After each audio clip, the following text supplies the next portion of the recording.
اهلا بيكم في فيديو جديد. فيديو النهاردة هنخزن مع بعض الملوخية او نفرزها. طريقتها سهلة جدا وبسيطة، وبتطلع الملوخية لونها اخضر، ما بتسودش خالص بالطريقة اللي انا هعملها معاكم بيها.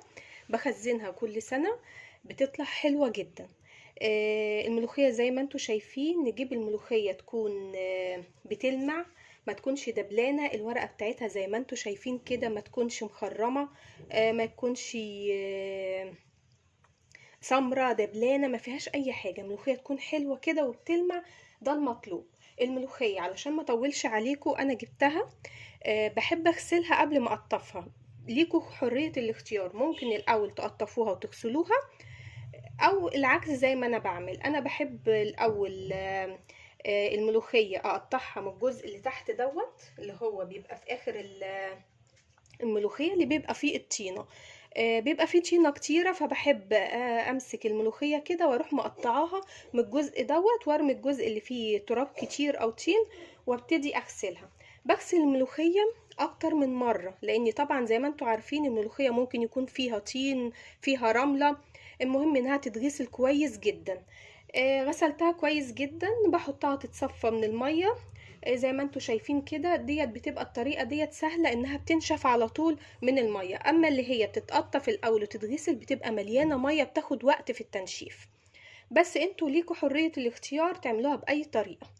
المهم طبعا الملوخية مغسولة كويس جدا، متصفية. هبتدي دلوقتي ان احنا نقطفها. بحضر فوطة او ملاية، اي قطعة قماش نضيفة عندنا، وببتدي اقطف عليها الملوخية. بصوا، حابين الملوخية يكون ليها عرق ومطة كده تقيلة، بقطعها بالعروق اللي هي ديت، اللي هو العرق الرفيع الصغير خالص ده. حابين الملوخية ما تكونش فيها عرق قوي، بايه بقطعها عادي كده اهو، بيبقى فيها حاجة بسيطة زي ما انتوا شايفين من العروق الصغيرة، حسب ما بتحبوا. حابين فيها مطة تقيلة كده والملوخية تبقى تقيلة معانا، بنسيبها بالعروق اللي هي ايه الرفيعة ديت. مش حابين، بنقطفها كده زي ما انتوا شايفين، بقطع صغيرة من العرق اللي انتوا شايفينه ده. وبرده بتطلع حلوه وما بتبقاش خفيفه. الناس بتقولك بتسقط والكلام ده كله، هي بدل الملوخيه كويسه وفيها عرق بسيط كده اهوت، مش هتسقط مننا. وكمان الملوخيه ما تتغطاش، بعد ما تتعمل مش هتسقط اهو بالشكل اهو زي ما انتوا شايفين اهو. هقطف طبعا كل الملوخيه وارجع لكم. الطريقه اللي انا هخزنها بيها ديت طريقه حلوه جدا وسهله، وبتحافظ على لون الملوخيه وبتطلع طعمها عسل. كده قطفت كمية الملوخية كلها. هبتدي دلوقتي احضر الصينية اللي هخرط عليها الملوخية. انا بخرطها بالمخرطة، انتوا حسب ما حابين تخرطوها.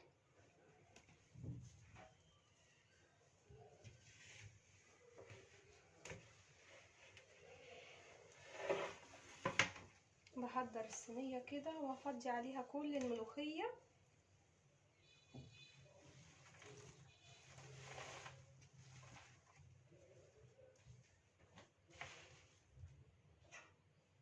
وبالمخرطة القمر ديت ونبتدي نخرطها. طبعا انا هخرطها عشان ما اطولش عليكم عشان الصوت، ونكمل كده. بعد الملوخية ما اتخرطت، تعالوا نشوف هنكملها ازاي.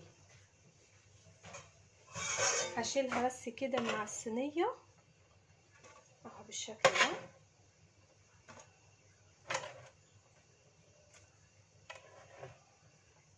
اهو زي ما احنا شايفين.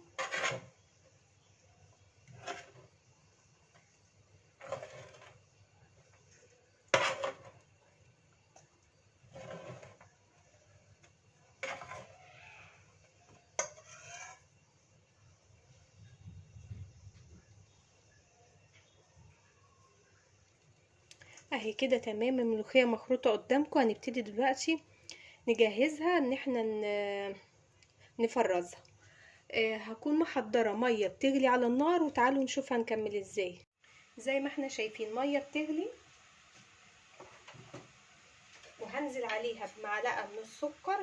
السكر ده مادة حافظة، وبيخلي كمان الملوخية لونها اخضر.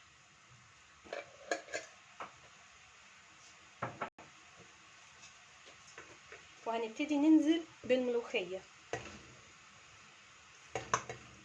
طبعا ما نكونش مزودين ميه كتيره، لان الملوخيه لما بتبقى متفرزه بنطلعها نحطها في شوربه عشان ما تبقاش خفيفه، مجرد ميه بس ايه مش كتير. هنقلبها بالشكل ده. بصوا هي تقيله ازاي، لازم أن تكون تقيله كده. بصوا لونها اخضر زي ما هو، ما جرالهاش اي حاجه. ونفتكر ان احنا نحط السكر لان ماده حافظه وبيساعد ان الملوخيه تفضل خضره. اهي بصوا الملوخيه السمك كده كويس قوي اهو.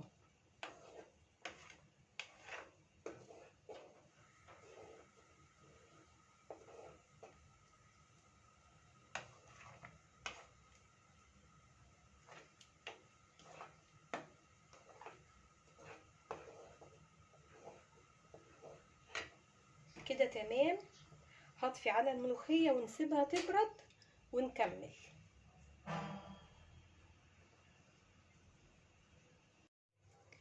كده الملوخية بعد ما بردت زي ما احنا شايفين، بصوا لونها الاخضر الجميل دوت. هنبتدي دلوقتي نحضر اكياس تلاجة زي ما احنا شايفين اهي، واحضر كوباية كده كبيرة او شفشة اي حاجة هحط فيه الكيس عشان ايه نعرف نحط فيه الملوخية. زي ما احنا شايفين هبتدي اعبيها في اكياس حسب افراد اسرتي او حسب الطبخة اللي انا عايزاها.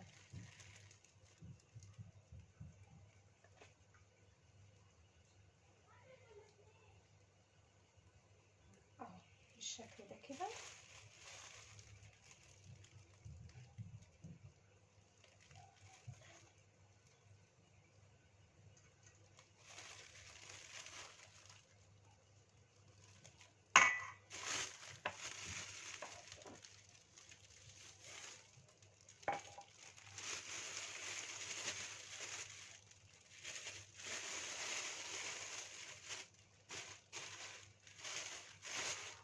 هحط كمان كبشة وخلاص.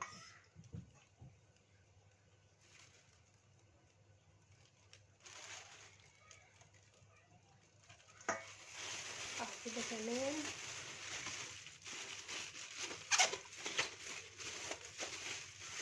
وابتدي اخرج الهواء من الكيس زي ما احنا شايفين كده اهو، واخلي الملوخيه ما تكونش تخينه قوي في الكيس، بحيث لما انا اجي اطبخها ما تبقاش، يعني لو عايزه اقطم منها حته ما تبقاش ايه تاخد وقت. الملوخيه ديت اول ما بحطها في الديب فريزر وتجمد، اجي احتاجها ان انا اطبخها بشيلها على طول من الفريزر، ما اسيبهاش تفك، بروح حطها على طول في قلب الشوربه. واخلي بالي ان احنا طبعا حاطين ميه في الملوخيه، يعني ما كترش الشوربه لما اجي اطبخها. ممكن اتني الكيس كده او ممكن اقفله بالشكل ده. اهم حاجه ان انا اخرج منها الهواء.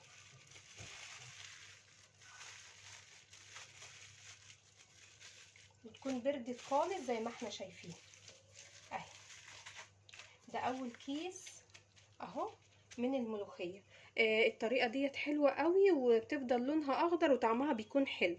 عايزه اقول لكم ان في ناس ممكن تقولي طب انا عايزه اجفف الملوخيه ديت في شوربه بدل ميه.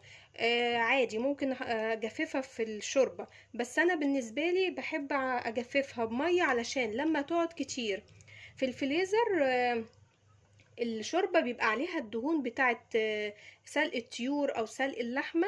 فالدهون ديت لما بتقعد فتره كبيره في الفريزر طعمها بيغير، فبتغير طعم الملوخيه. فكده افضل انا اعملها في ميه، افرزها في ميه عشان لو قعدت عندي فتره في الفريزر طعمها ما يغيرش. بس انتوا برضو حسب ما بتحبوا، حابين تعملوها في شوربه خلاص.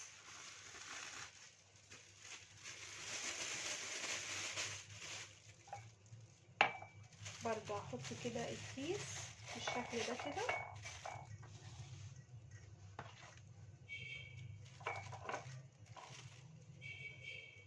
واعبي الملوخيه.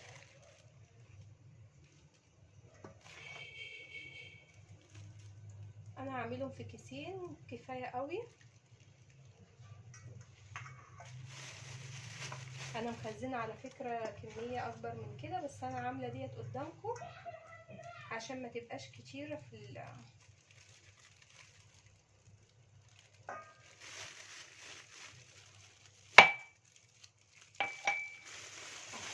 ده.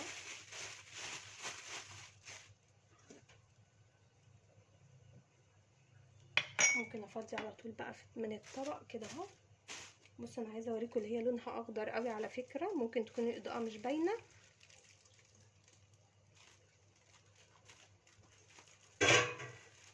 وبرده هقفل الكيس ده بنفس الطريقه الاولانيه، اخرج الهواء كويس جدا ومخليهاش تخينه قوي في الكيس اهو زي ما احنا شايفين. بصوا والقوام بتاعها ده حلو قوي زي ما احنا شايفين كده. وده اول كيس اهو، وده التاني. هبتدي اقفلها برضو واخلي بالي ان هي اما افضيها في الكيس تكون بردت خالص، وادخلها على طول على الديب فريزر. وزي ما قلت لكم لما اجي اطبخها على طول في الحله ما اسيبهاش تفك. اول ما اطلعها اكون مجهزه الشوربه واحطها فيها، واخلي بالي ان احنا حاطين فيها ميه او شوربه اهو. الطريقه سهله قدامكم وناجحه جدا، جربوها. ولو عجبكم الفيديو ما تنسونيش في اللايك والشير. ولو اول مره تشوفوا فيديوهاتي يا ريت تشتركوا في القناه وتفعلوا زر الجرس وتختاروا الكل عشان يوصلكوا اشعار بكل فيديو جديد بنزله في قناتكم على اليوتيوب. اقول لكم سلام وانتظروا مني فيديو جديد.